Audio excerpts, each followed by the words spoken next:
Et bienvenue à toutes et à tous. Merci infiniment d'avoir choisi Média TV pour vous accompagner. Deux sujets qui sont au final en lien quand même, puisque vous allez comprendre, dans un petit moment, on va parler des troubles de comportement alimentaire chez les jeunes, mais avant, on va parler de l'acceptation de soi et de son corps, comment manger en pleine conscience.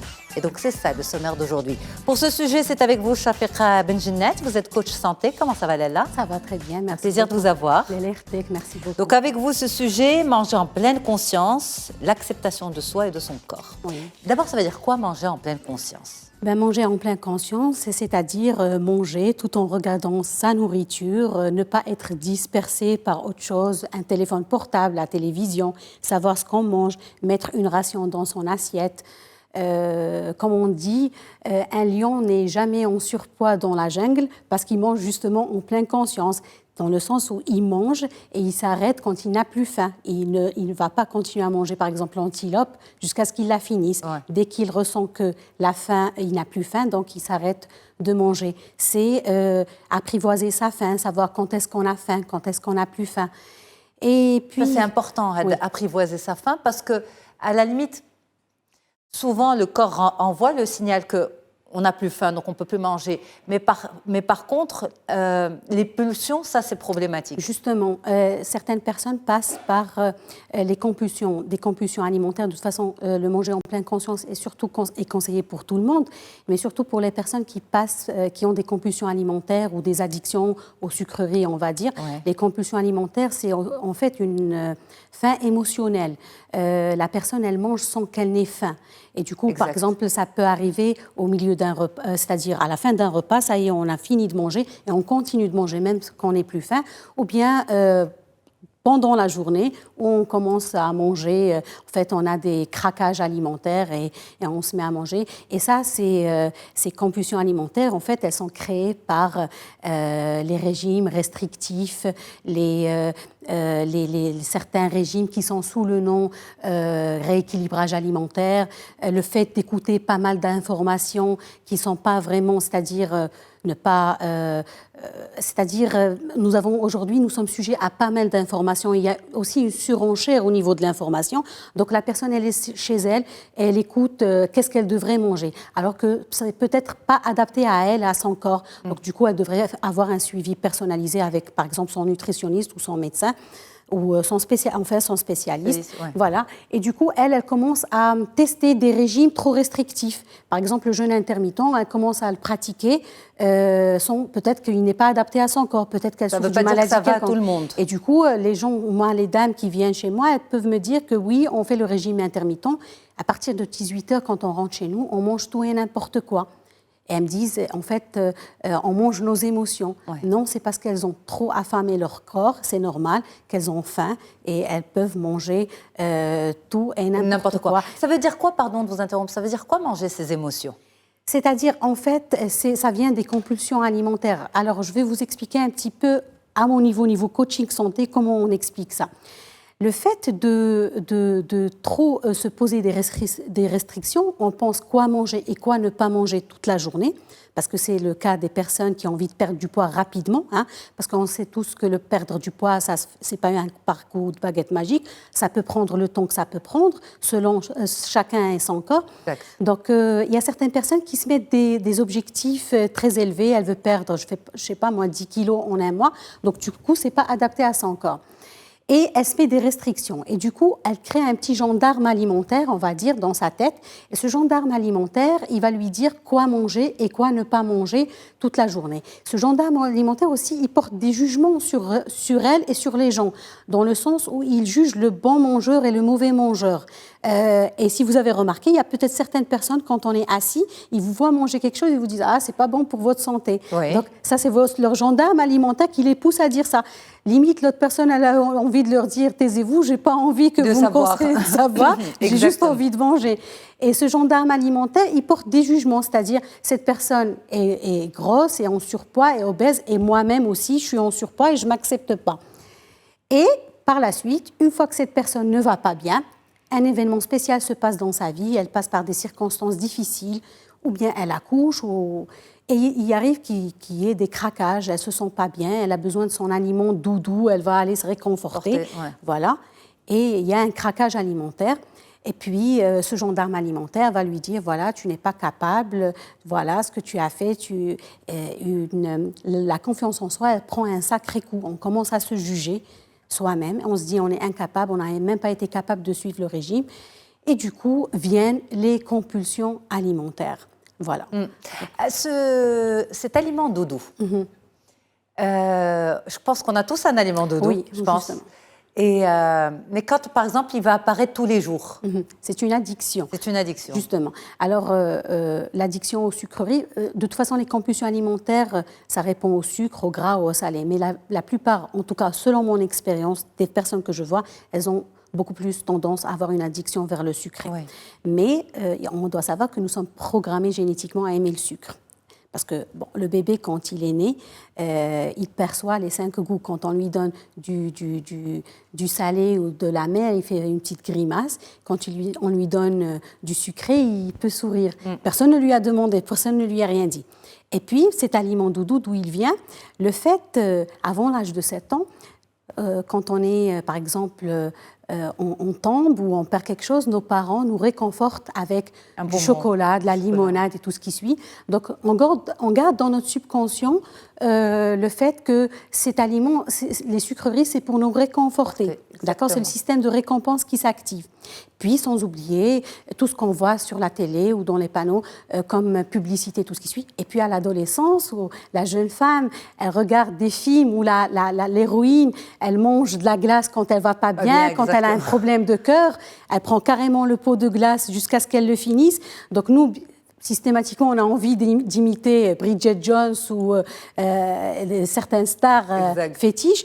Et du coup, notre subconscient, il retient que ça, que quand on ne va pas bien, ben, il faut aller manger ces sucreries. Comment inverser cette programmation ? Eh bien, tout d'abord, il faut que les bonnes dames sachent que ça prend du temps. Les femmes et les hommes aussi, je pense. Les hommes aussi. Pour l'instant, je pense... Les femmes, elles sont beaucoup plus sujettes, selon mon expérience, à l'addiction aux sucreries. Tout d'abord, commencer à exprimer ses émotions, à les apprivoiser. C'est-à-dire quand il y a quelque chose qui ne va pas, on communique, on ne laisse pas ça à l'intérieur et puis on commence à ruminer toute la journée et puis on va se réconforter, on se fait du mal en fait. Donc il vaut mieux communiquer. Moi, je conseillerais, puisque je suis aussi dans ça, faire de la communication non violente dans le sens où si quelqu'un m'a agressé ou m'a dit quelque chose qui ne me plaît pas, je préfère poser des limites tout de suite et riposter plus que me faire du mal et garder ses émotions. Puis il faut parler, il faut se faire accompagner, il faut parler, il faut s'exprimer. Ça pour commencer. Deuxièmement, une habitude, elle prend du temps pour qu'on mette en place une bonne habitude à la place d'une mauvaise habitude. Donc ça prend entre 66 jours jusqu'à 120 jours. On dit à partir de 21 jours, mais généralement, non, c'est pas assez. Ça prend à partir de 66 jours jusqu'à 120 jours. Ça prend généralement 3 mois et aussi c'est pas suffisant. Donc voilà. Puis il faudrait aussi apprivoiser sa faim, prendre le temps de mâcher quand on est à table. Le fait de ne pas mâcher et manger rapidement, ça ne nous permet pas de sentir la satiété. La satiété, effectivement. Alors, une question quand même, quand vous avez, par exemple, et ça, beaucoup de personnes me l'ont dit, cet aliment doudou qui revient tous les jours, en fin de journée, par exemple. Le craquage pour le chocolat, tous les jours en fin de journée. Il y a la conscience. Oui. Il y a la conscience qu'il ne faut pas.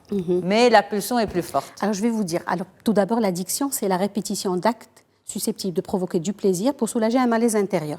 Il y a généralement un malaise intérieur et il y a le mot plaisir. Mais le mot plaisir reste éphémère parce qu'une fois qu'on finit notre tablette de chocolat, on se dit « Ah bon, c'est fini déjà ?» Donc, on ne se rend même pas compte. Et puis, effectivement, en fin de journée, parce que nous avons, en fin de journée, nous n'avons plus d'énergie. Donc, c'est-à-dire, nous avons effectivement le conscient et le subconscient. Généralement, nous sommes conduits par le pilote automatique, c'est lui qui décide. Tout ce qu'on a rassemblé dans nos têtes depuis qu'on était enfant, nos parents nous donnaient les sucreries, les films et tout ce qui suit. Et généralement, quand on n'a plus d'énergie en fin de journée, c'est-à-dire on a passé la journée à travailler, s'occuper des enfants et tout ce qui suit, une fois à la maison, il y a une baisse d'énergie. Alors votre cerveau, il vous chuchote, fais-toi plaisir, tu ne vas rien perdre, demain tu reprends ton régime, c'est pas grave. parce qu'il cherche le subconscient, il cherche le facile pour vous. Et si pour avoir de l'énergie, bien sûr, il faut manger sainement durant la journée. Donc, il faut bien se nourrir durant la journée pour qu'il n'y ait pas la baisse d'énergie. Il faut pratiquer s'il serait recommandé de pratiquer de la méditation, de la respiration. D'ailleurs, justement, j'ai un petit exercice à proposer face à une compulsion alimentaire. On voit quand, par exemple, on est face à 5 tranches de pâtisserie, eh bien, on peut manger 2 cuillères ou 3. Et si on voit qu'on a envie de finir toute la tranche et puis passer à l'autre, on peut pratiquer le système de la respiration. On inspire, on bloque et on expire 5 minutes. Les gens n'adhèrent pas. Ils disent comment on va faire. 5 minutes, c'est long. Oui, c'est long parce qu'elle me dit, moi, avant que je finisse cette respiration, j'ai envie de me jeter. Je dis, ouais, c'est quand même, on peut se donner ce temps, 5 minutes, c'est bon, parce qu'on va activer justement le conscient qui va vous dire qu'est-ce qui se passe. Et puis, on peut se poser des questions. Pourquoi je veux manger toute la part? Est-ce que j'ai faim? Ben, si j'ai faim, je ne sais pas, en mangeant une tranche de pâtisserie où il y a pas mal de calories que je vais être rassasiée, je peux aller manger quelque chose de plus sain. Est-ce que juste je ne me sens pas bien, il y a une émotion négative ou positive, je me sens seule, c'est l'oisiveté qui fait en sorte que j'ai envie de manger. Et le fait de se poser ces questions, ça va déclencher le conscient, il va revenir travailler. Alors, comment on respire, dites-moi? On inspire, tout simplement. On bloque. On bloque 5 secondes et on expire. Pendant 5 minutes? Pendant 5 minutes, c'est suffisant. C'est bon. Donc, on inspire, on bloque 5 secondes et on expire. On prend notre temps dans l'inspiration et l'expiration aussi. Ça permet d'activer le conscient. Parce que, comme vous avez dit, en fin de journée, c'est le pilote automatique qui nous fait marcher, qui nous dit « faites-vous plaisir, de toute façon, c'est pas grave ». Tu t'es donné toute la journée, fais-toi plaisir maintenant. De toute façon, ça sert à quoi? Tu es déjà en surpoids, 1 kilo de plus ou de moins, c'est pas ça qui va te... voilà. Et du coup, on continue dans ce circuit-là, et puis c'est un cercle vicieux. Voilà, justement. Donc ça, justement, il faut essayer, c'est ça en fait, manger en pleine conscience, je vais y arriver. Et oui, manger en pleine conscience, aussi dormir tôt. Hein. Par exemple, les gens qui savent qu'ils ont des compulsions alimentaires et ils restent traînés la nuit, après 23 heures, on sait très bien que la nuit, on se sent seul et puis on a envie de grignoter. Donc il faut se mettre toutes ces barrières autour. Il faut dormir tôt. Et puis le plus important, c'est un petit conseil que j'aime bien donner, la personne, quand elle, par exemple pour son dîner, si elle sait qu'elle a des fringales le soir, elle place sa ration dans son assiette. Quand elle va manger en pleine conscience, justement, elle n'est pas sur son téléphone portable et tout ça, elle va sentir qu'elle n'a plus faim. Et puis, elle peut laisser cette part-là, par exemple, si elle mange un dessert, un flan, par exemple, elle peut laisser la moitié du flan la nuit quand elle aura une fringale. Là, ça va lui économiser des calories, dans le sens où elle va finir toute sa part, elle va en laisser un peu... Pour la fringale. Voilà, il faut savoir aussi écouter son corps. Son corps, absolument. Alors, Chafika Benjennat, merci infiniment d'avoir été là. Merci d'avoir répondu à toutes ces questions. Et justement, on enchaîne avec un autre sujet santé et nutrition avec le docteur Karim Louali, qui est médecin nutritionniste. Avec lui, on va parler des troubles de comportement alimentaire chez les jeunes. Mais déjà, ces astuces peuvent être généralisées aux jeunes et aux moins jeunes. Voilà, aux hommes et aux femmes. On reste ensemble pour la deuxième partie de ce rendez-vous. À tout de suite.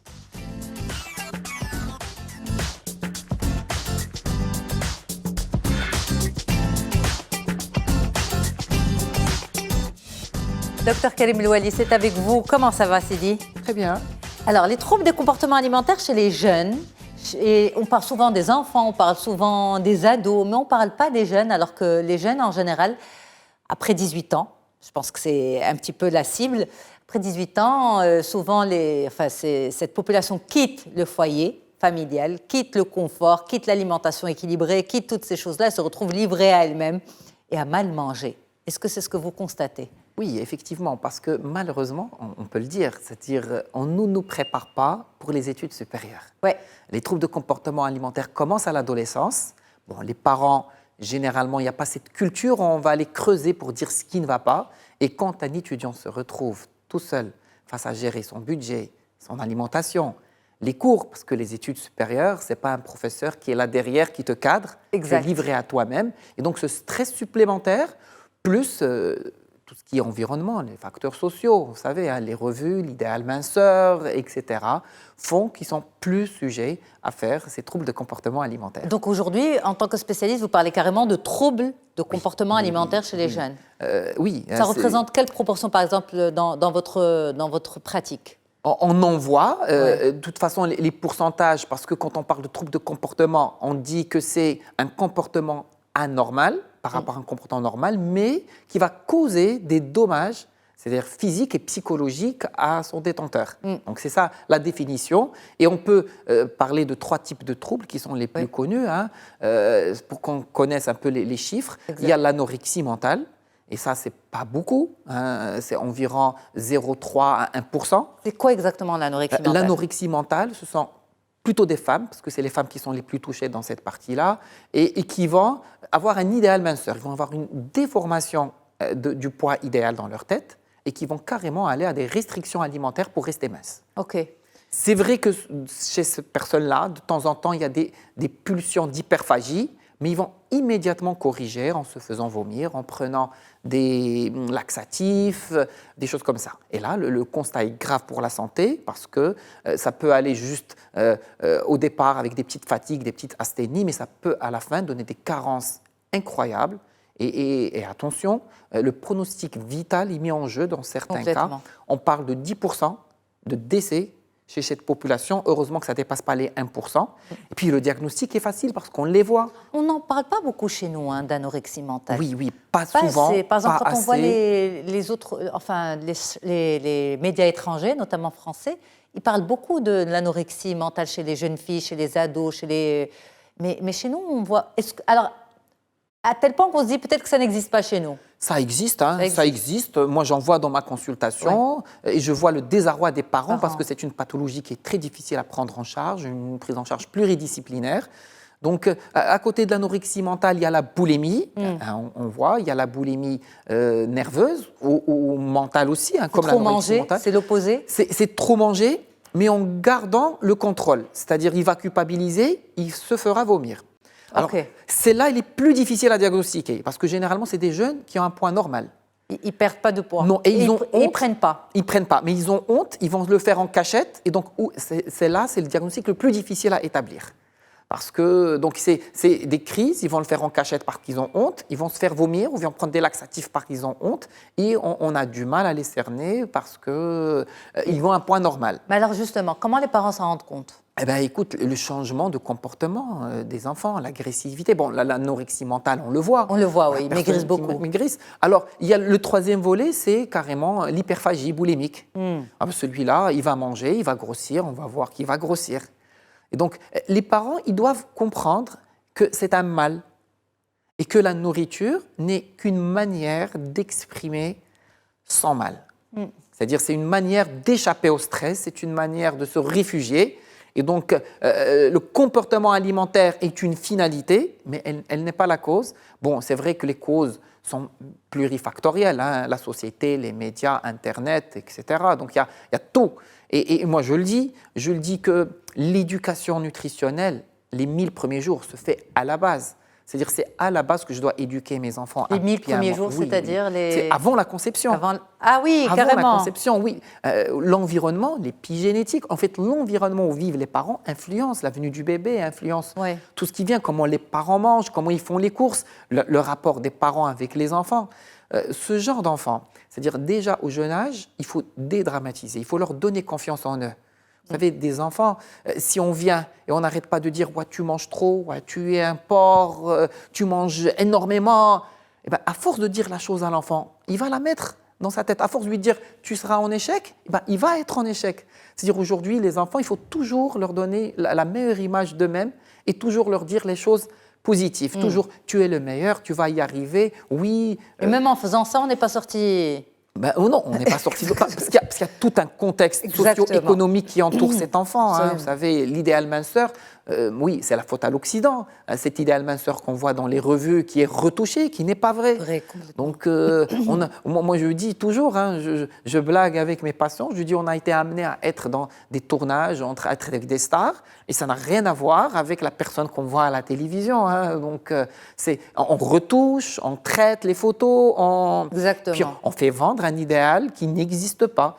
Et puis, des jeunes qui sont fragiles, qui, généralement, on traîne des choses d'enfance, et on arrive à ces études supérieures avec le stress.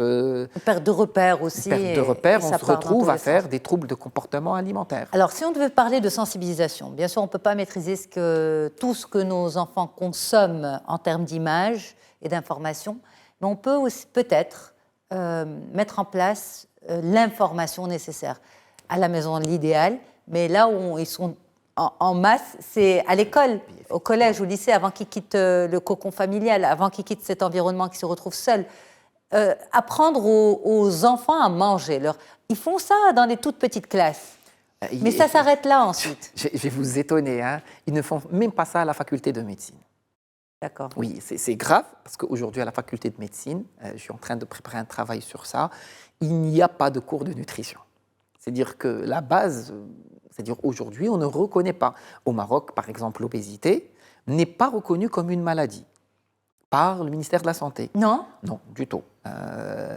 mais par l'OMS, c'est une maladie. Oui, c'est une maladie. C'est-à-dire aujourd'hui, l'obèse maghrébin est un obèse qui porte une double charge. Il est gros, il est obèse, mais il a plein de carences micronutritionnelles. Oui, complètement. Et aujourd'hui, ce que ça coûte, c'est énorme. Et vous avez mis le doigt sur un point qui est essentiel, qui est la sensibilisation. Et la sensibilisation, c'est un travail qui se fait dès le jeune âge. C'est-à-dire aujourd'hui, ce n'est pas que dans la fac de médecine, mais même dans le programme scolaire des tout petits, il faut introduire la notion de bien manger dans l'éducation. C'est-à-dire c'est les parents qui commencent, c'est l'école qui fait le relais. Et quand je dis l'école, c'est tout ce qui est autour, c'est certaines règles qui sont simples. Hein. Il faut juste instaurer un cahier de charge aux cantines, parce qu'aujourd'hui, on a de plus en plus d'enfants et d'élèves qui mangent à l'intérieur de l'école. Il faut instaurer une éthique autour de l'école. Et là, je suis en train de parler des restaurants qui s'implantent autour, je suis en train de parler des vendeurs à la sauvette qui s'implantent autour, je suis en train de parler des épiceries qui s'implantent autour. C'est-à-dire qu'il faudrait mettre des règles pour assainir l'environnement de l'enfant, que ce soit à l'école ou que ce soit à la maison. Alors, on va passer aux médias. Et moi, je le dis toujours, il y a la place à tout. Et il y a surtout la place d'avoir une publicité responsable. Je peux faire une publicité, mais elle doit être responsable. C'est-à-dire que je dois faire transmettre à cet enfant que la douceur, c'est occasionnel, je me fais plaisir, mais ce n'est pas chaque jour. Parce que parfois, quand on va sortir des super-héros pour vendre un biscuit, par exemple, l'enfant, il ne fera pas la différence, il est naïf. Et donc, il va penser que c'est bon pour la santé, son super-héros...